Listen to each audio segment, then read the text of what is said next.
It is very interesting how the lady that wants social media to be controlled, whenever she has problems, she comes to social media to air her views. That's very amazing. Not only that the bill is going to be passed, and also the agency for hate speech is going to be instituted in Nigeria. What a world. Hi guys, you're watching MCK series. If you're a returning subscriber, thank you for your support. I quite appreciate that. It's good to have you around again. And if you're new to this channel, kindly consider subscribing by clicking on the red subscribe button. Also hit the bell icon, that way you get notification whenever I upload a new video. Aisha Buhari is here again with her Aso Rock fight, and this time she's having it hot with Shehu Garba and Mamman Daura. Shehu Garba is the President Muhammad Buhari's senior special advisor on media and publicity, while Mamman Daura is President Muhammad Buhari's closest ally. So Aisha Buhari has a lot of allegations against Shehu Garba, and she said a lot of things about him, ranging from he messing up with the communication in the presidential villa, and he meddling with the affairs of her family, and also starving her funds to run her office.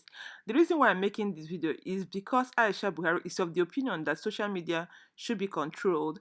I don't know the reason why she keeps running to social media to lay her complaint. I think she would have taken it back to their family, or better still, find a way to solve it within themselves instead of taking it to social media. Because if she's of the opinion that the social media should be controlled, she shouldn't be coming up here with such issues.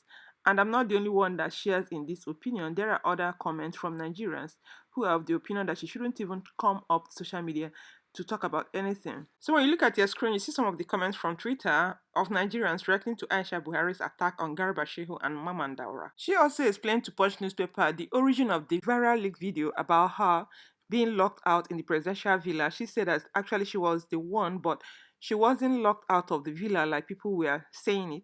That it was Mamman Daura's daughter Fatima who gave the public impression that she was locked out.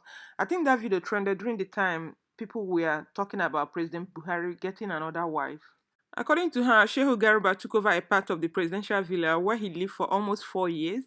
And when the time came for him to vacate the place, he planned and invaded her privacy through a video circulated by Mamman's daughter Fatima, which gave the public impression that on arrival into the country, she was locked out of the villa by her husband. So from the look of things, that's going to show that she's not really happy about the way the video circulated all over the internet and about the news of the husband trying to get another wife. So, and I don't think this is enough reason to be in support of social media regulation by Nigerian government, and also to throw her weight behind anti-hate speech bill, which I think is regulating the citizens' freedom of speech and expression, bearing in mind that this anti-hate speech bill has punishment of death by hanging. Probably she doesn't want the citizens to query what the government is doing with their public funds. She wants everybody to be dumb and just be onlooking.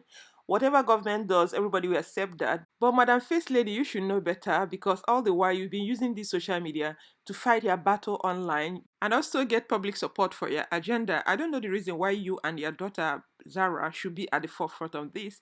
You want to silence Nigerians, you don't want them to express themselves, you don't want them to say what the government is doing that is wrong.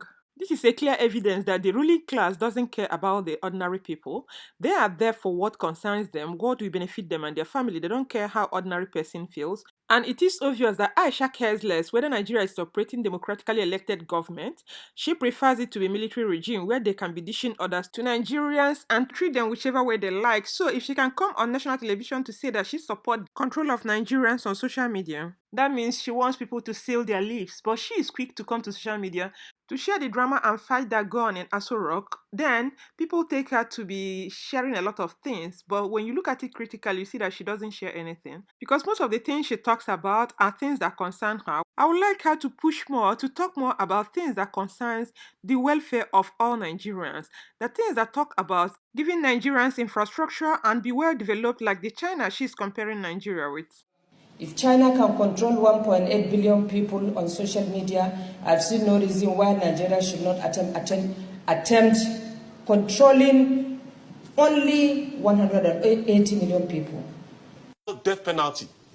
Let them file a law with a death penalty for corruption, as they do in China. The China that they so, quickly quote, like the first lady the other day, quoted China and said, well, China can control 1.3 billion people. Why can't Nigeria control 180 million people? Well, China provides for 1.3 billion people, provides free education for them, provides free healthcare for them. Okay? What does Nigeria provide for its people that is seeking to control them? China beheads people who steal public funds. So Nigeria should do that too. Yes. Is that what you're saying? That is what I'm saying. Nigeria If should go for the anybody head is of found any... with their hand in the cookie jar, they should be dealt with. So you guys just had that, right? I think if she's so worried about the hate speech bill and regulation of social media for Nigerians, then her husband, President Muhammad Buhari, has to do the right thing. I've said this before, you can't beat a child and not allow the child to cry. If they want Nigerian citizens not to complain about their government, then they should do the right thing and get the record straight. It's not too much for you to provide infrastructures for the citizens. It's not too much for you to provide free education for the citizens. And it's not too much for you to provide good health system for Nigerian citizens. I think when all these things are put in place and somebody is coming up with hate speech, then that one is a different kettle of fish. But the punishment can never be death by hanging, because it is better to hang corrupt politician than to hang somebody who is involved in hate speech. Let me know what you guys think in the comment section below. Are you for hate speech bill that punishes offenders with death by hanging? I'm gonna sign off here. Stay healthy and safe, and share this video with family and friends if you love it. And also subscribe to this channel if you've not done already. And I'm gonna catch you in my next video. Bye.